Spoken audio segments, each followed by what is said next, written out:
Good morning, people. Hello and welcome to another vlog episode of the India Darshan travel series. So right now I'm outside my hotel in Chitrakoot. Finally the sun is out. So one thing I realized is that because of the geography of this place, this is quite cool compared to the rest of Uttar Pradesh, and it has a very strategic location. So this town is a border town between the states of Madhya Pradesh and Uttar Pradesh. So the street that you're seeing behind me is actually coming from Madhya Pradesh. Even my hotel, in the address it writes Madhya Pradesh. But if you just walk a couple of steps that way where I'm going now, towards the end where there's a junction, you suddenly are stepping into Uttar Pradesh. So if you look on the maps, there's like a very fine state border between the two places. And at the end of the street, there's also this one guy who is like a shopkeeper who invited me over for breakfast. Said he's going to prepare something special for me. So we're going to go down the road, grab ourselves some breakfast, and then come back and ask for some tips of places to see and take our Fortuner and start sightseeing. So let's get started with the sightseeing tour of Chitrakoot.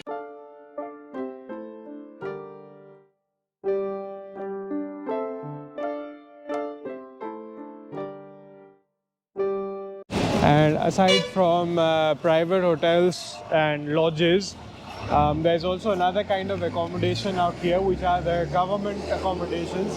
So because this route comes from Madhya Pradesh, there are two Madhya Pradesh government like tourism resorts out here, and on the other side there's also Uttar Pradesh tourism resort. So you can try and stay there if that's something that you want. At least one of the Madhya Pradesh tourism resorts has rooms starting at 1500 rupees, and then they have an in-house catering, so you can opt for breakfast. I think there might be more expensive rooms that come with breakfast included, but this was like the base room where nothing was included, and then you pay for your meal separately. So this is one of the tourist accommodations by the Madhya Pradesh government. So you can have their number, you can call in for booking. They also have a very nice parking and an in-house restaurant. And then that junction road is already Uttar Pradesh, so Ghat and everything is in Uttar Pradesh. And somewhere here is the corner shop where I'm gonna go grab breakfast.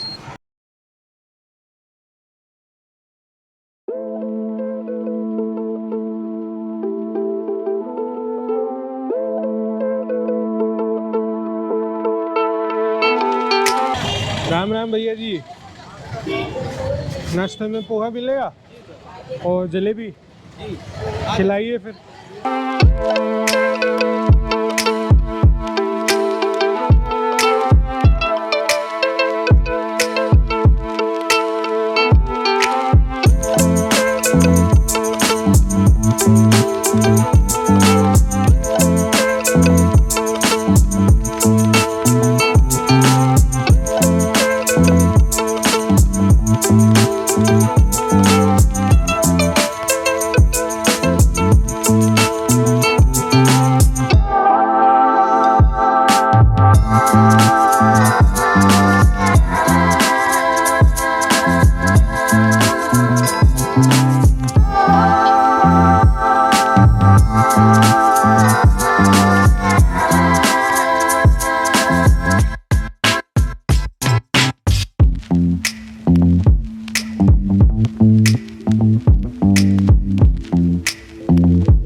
Made it to my first stop for the day, which is gonna be Gupt Godavari. It's a pair of naturally occurring caves. So I'm at the parking, park the Fortuner here. We're gonna go straight up and check out the caves.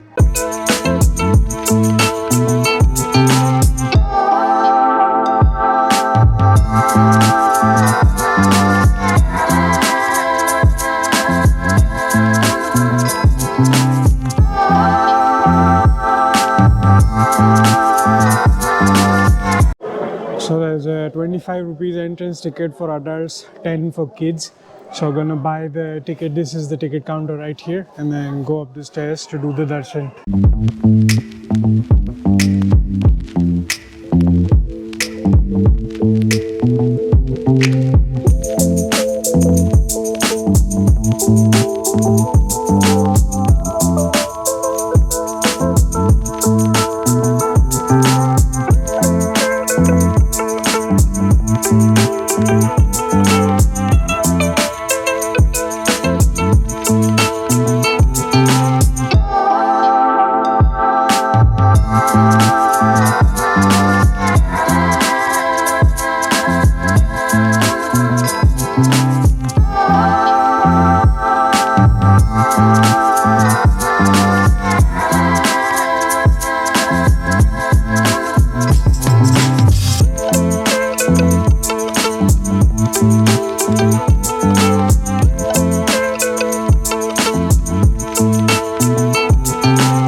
So just got done with the darshan of the two caves. One is a dry cave, one is a wet cave. So the wet cave is not that, the water depth is not that deep, but people freak out because they think that deeper they go inside the cave, the water gets deeper and deeper, but it only gets up until knee-deep height. If it's any more than that, especially in like the peak rainy season, they just block the darshan. They have a loudspeaker on going here. Let me move away from here and then I'll explain what's the concept of these caves. Okay, so these caves have existed here for several years. This is where Lord Ram spent 11 and a half or 14 years of his exile with his wife. So in the dry cave, you see there was the Chitrakoot, which is like a small pond in the middle inside the cave where Sita ji used to take a, that was basically her bathing area, like private bathing area. And this was also the place where Lord Ram used to set up the darbar and basically spend all his time here. And the wet cave basically has the water of the Godavari, and it is said that up until a certain point, say somewhere behind me, that's where up until you can find the river of Godavari, and after that it just disappears. You don't find it in any form after this. There's no water of Godavari. That's why the name Gupt Godavari, which is like a secret Godavari of sorts, or like disappearing Godavari of sorts. So that's that. And then on the way I saw Sati Anusuiya Ashram. So we're gonna go back and check what that is about. It looks like a place of interest that we should visit. So it's on the way back, so we are heading back from here. And yeah, as I was saying, so the depth of the water is just knee deep. So if you think you are gonna kind of drown or it's gonna get very deep, don't be afraid. Just pull up your pants and just keep going. Just be careful of the prickly stones. You're gonna get a free acupressure session inside because you're not allowed footwear, of course. These are special religious places. But yeah, it's a fun experience. Just go inside. Is that don't do this in the summer. It's gonna get extremely humid. Like the same experience that I had in Mexico. I think that was in when I was there at the valley, the ravines where I was camping. It's more or less the same. It gets very humid inside. So if you have breathing issues, heart issues, you shouldn't go inside. Otherwise it's all good. It's very orderly. Even at this point they're sending like batches of people to keep it orderly. It was a fun experience. Okay, on we go to check out what that Sati Anusuiya Ashram is about.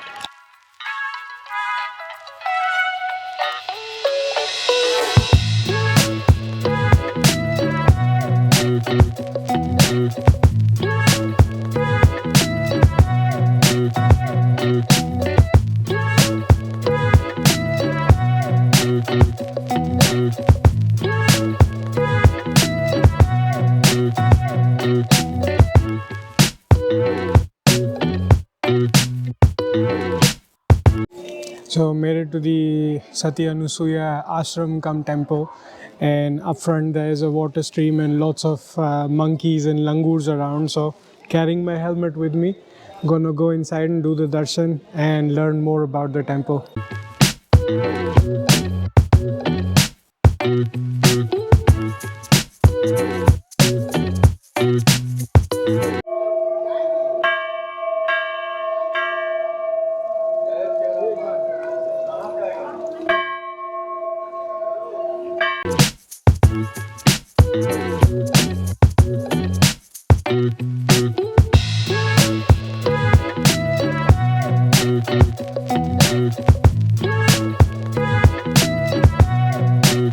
So just got done with the darshan, had a very peaceful darshan. It's a very big multi-story temple and also sort of an ashram. So there is a Rishi Atri and his wife Mata Anusuiya. It's dedicated to them, and it is said that during the exile, Ram, Lakshman, Sita used to visit here, and Devi Anusuya imparted knowledge to Devi Sita. That's why this is an important place to visit. And this is Mandakini Ganges. So there's like a very clear greenish water out here. It's very peaceful.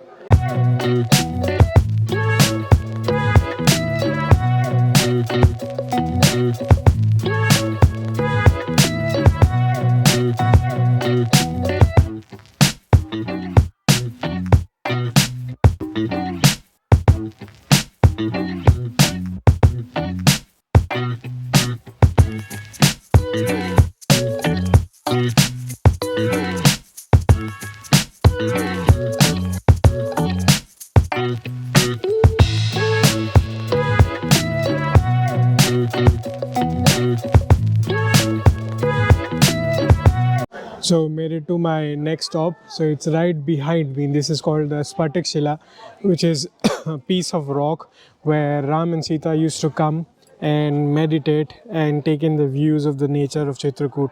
So it's mostly a peaceful place. We're gonna see, maybe there are some impressions of when they used to sit here. Not sure if I can take photos or videos out there, but the stone is right here, and it's mostly for uh, meditating by the waterside.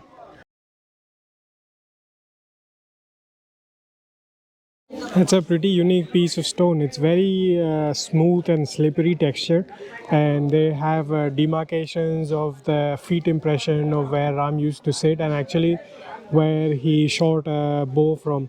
So it's basically, the priest was explaining, there's a big group, so couldn't take the pictures there, but he was explaining that Ramji left Sita ji here for a bit to go out for some stuff. I forgot what he was saying, hunting or something.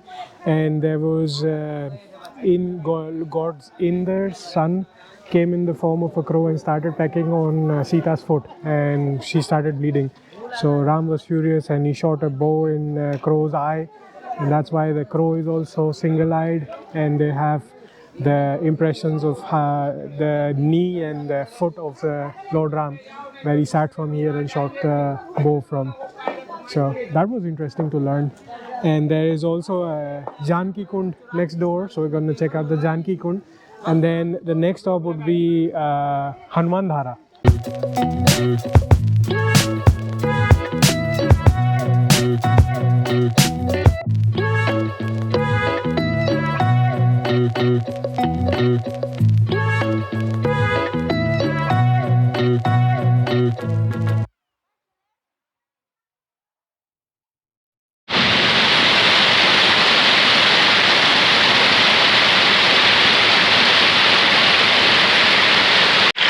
So made it to the Janki Kund. So there is a temple dedicated to the feet impressions of Sita. Sita's another name was Janki. And there's flowing water and a mini waterfall over there. So it's very, very peaceful. I'm gonna spend some time, listen to the sound of water out here.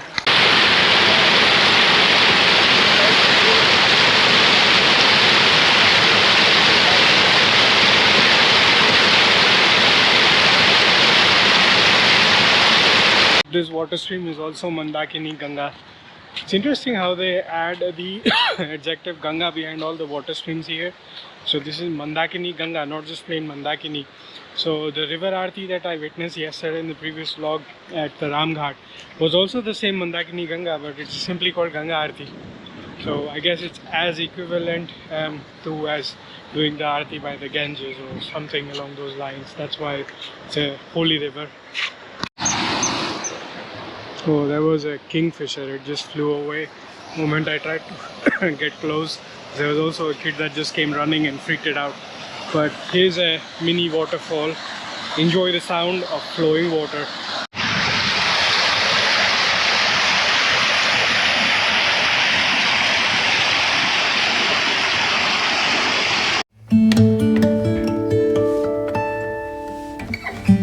So after Janki Kund, I started heading towards Hanuman Dhara, but then saw the time, it was almost 2 p.m. So I realized it's a small town, I should have something to eat, because you never know, it's a hill climb, so sometimes you might end up doing a little hike, so should always be fueled up. So came into this Shri Shri Ghardam Bhojanalaya. So here, instead of very high-end dining, you have this concept of a Bhojanalaya where they give you thali, unlimited refill thali for 120 rupees. So I had that, and I had an extra gulab jamun, so in 140 rupees, now fueled up. So now we're going to start heading towards Hanuman Dhara, and then we're going to do the Chitrakoot Dham, the hill, as the very last stop for the day. So first stop, Hanuman Dhara.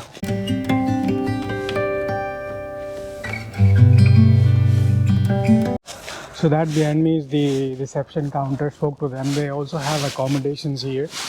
Very bare bones accommodation rooms from 110 square meters to 200 square meters. I forgot the size. Anyways, 11 by 10 was the basic size of the room, and it starts from like 500 to 1,000 rupees. Bare bones. Comes with hot water but no Wi-Fi, so not a high-tech place. and self-service. And the food that I also had was without onion, garlic, like very basic sattvic bhojan, which is the norm here. And forget non-veg, there is only like pure sattvic vegetarian food in this area. So, but it was very delicious, 10 on 10 recommended. So now I'm going to start heading towards the Hanuman Dhara.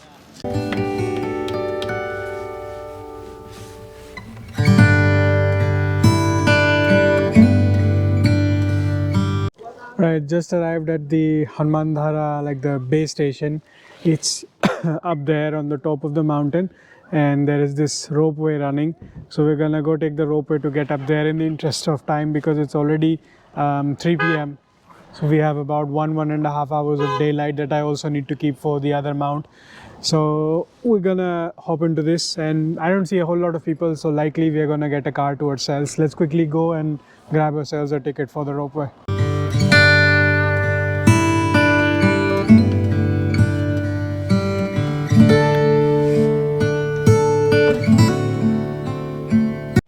Mission solo ropeway cable car cabin is a success. So it's 160 rupees for up down ticket for this ropeway in Hanumandara. I think there's another one on the other mountain as well. We'll see when we get there. But now we're just waiting to go up. And here it says in the middle they're gonna stop for a little bit so you can take a view of the area.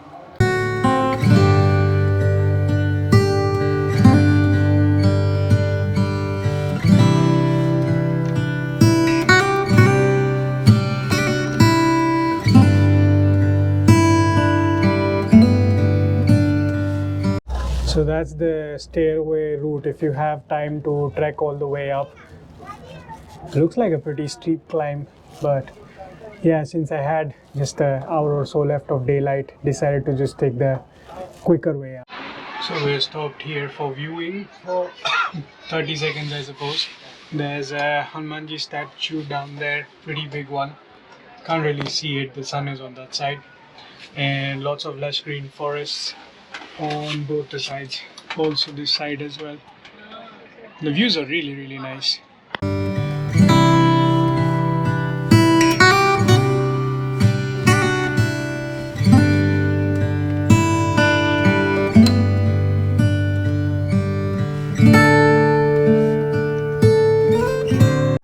Just got done with the darshan of the Hanumanji temple.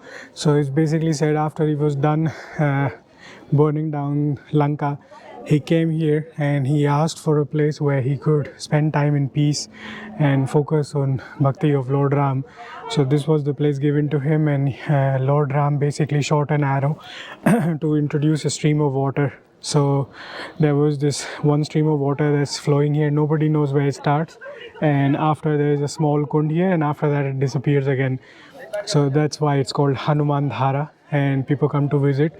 Now we are climbing up a little bit further, and there is Sita Rasoi. So Sita Mata cooked for 5 rishis, and for the first time now they've made a temple at that place.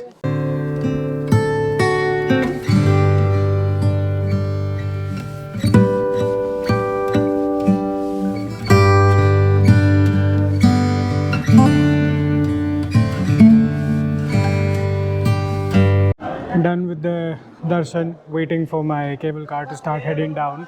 Upstairs, the Sita ki rasoi was basically the place where she cooked the same kanmul ka phal that I had before. She boiled it and fed it to 5 rishis. So they have the sculptures of 5 rishis as a pictorial representation of the 5 rishis that she fed, and the place where she made the food. All of those are like marked out. You can do the darshan. The priests are a little bit forceful in terms of donations, but otherwise it's a good environment. Just be careful of the monkeys. There's like crazy wild monkeys out here. But yeah, my ride is here. Time to start heading down now.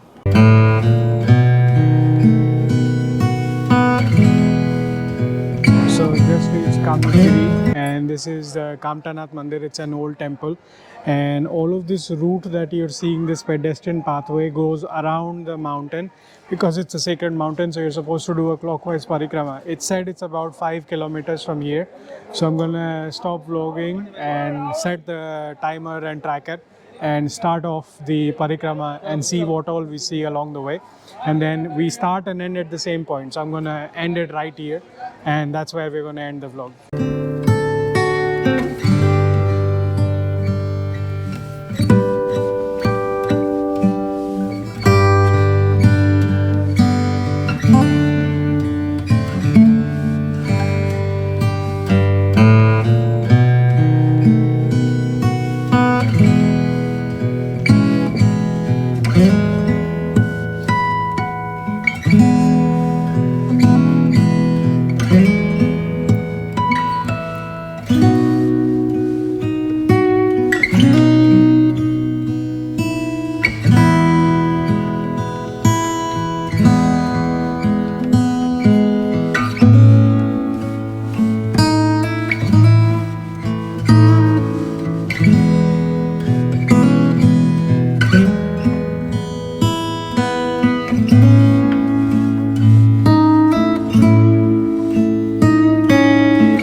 So 1 hour 15 minutes later, I'm back to where I started. So this is the temple where I prayed, and then I went this way, just finished this way.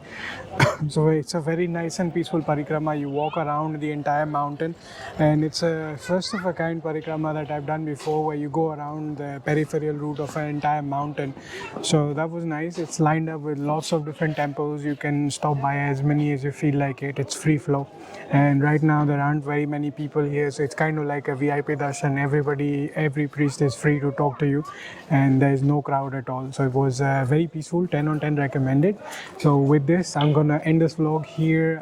Gonna go back to my room, rest up a little bit, maybe walk to the Ram Ghat and rest up and enjoy the Aarti one more time.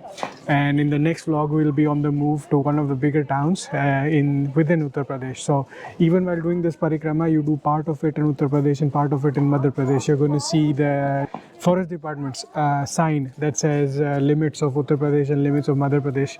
So you kind of like jump between the states when you do it. So right now I've kind of lost track whether I'm still in Uttar Pradesh or Madhya Pradesh. Probably back in Madhya Pradesh, and then I'll go to Uttar Pradesh or something like that. So it's been a fun experience staying in a border town that belongs to two different states at the same time. Kind of like a Schrodinger's paradox. You don't know where you are at any point in time.